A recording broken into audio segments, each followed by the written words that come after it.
Hello, Veritas. Welcome to a new school year. My It's goodness. hard to believe. The summer feels like it flew by. This year, Ellen and I are going to start the year to elaborate a little bit on the portrait of a graduate, the virtues that are embodied in the graduate, and some of the habits that we can all work together on in order to try to bring about some of those virtues in our children.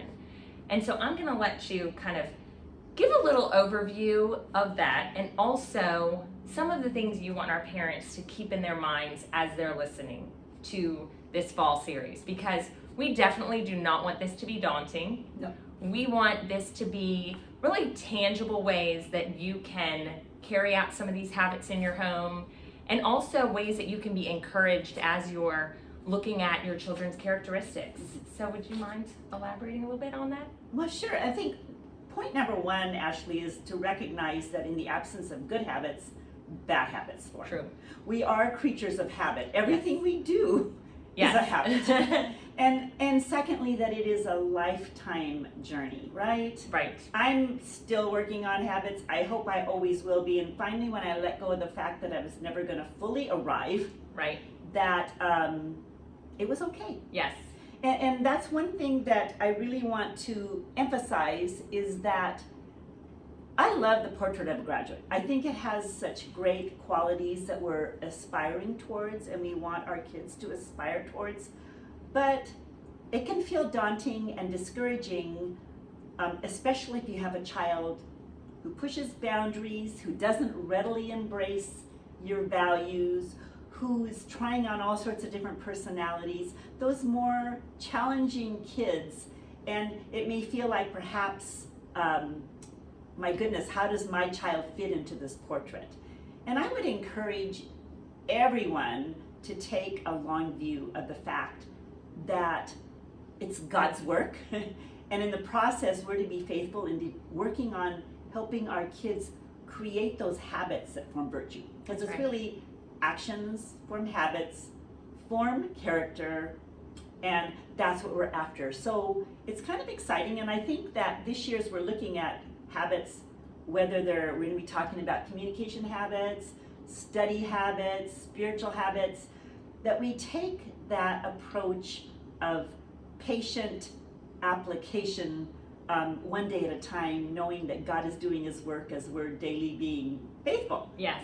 And Yes. it's kind of fun to think about the fact that, well, to me, it's very convicting to realize that my children and grandchildren, they learn habits by example, by following the people that they admire. And I certainly hope my grandchildren admire me, but it's my habits and my life. Admire you, Ellen. Well, thank you, Ashley.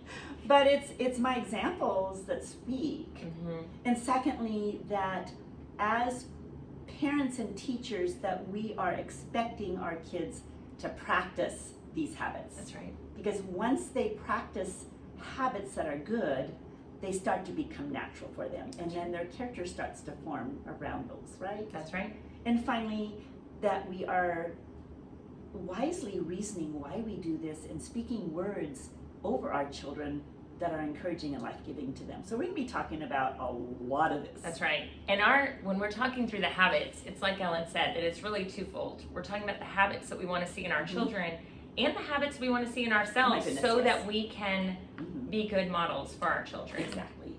I think it's an exciting year where we can grow together. That's right. And really be unified around the fact that this is about really heart formation. That's right. We're not coercing our kids into moral behavior. We are, maybe what we're trying to do is pointing them to something even grander. That's right. That they see a better way, that they see the beauty of Christ. And I just want, in all of this, to remember that, as we said earlier, we're called to be faithful, to do what we're called to do, but it's God who does the work. Thank goodness. Yes. It's not me. Yes. Yes. It's surrendering to his presence in me and helping our kids do the same, that will form the type of habits and virtuous character that will help them become men and women who face the challenges that they will face in this culture. Because they will They face many challenges. And So, don't we all know they need to be courageous? yes. And I think virtue is really a strength of character, and they need that strength really to be able to stand well and virtuously in this culture. So exciting year. I'm Yes, really it's an looking forward exciting to it. year. So we are going to start with kind of outlining some of those virtues next week, and then we will break it down into the habits. And if you're new to Wisdom on Wednesday, Ellen and I basically sit and chat about these topics, and we try to keep them to about 10 or 12 minutes each week. So we hope you'll tune in. You can watch them on your own time, and we look forward to spending the year with you and growing with you.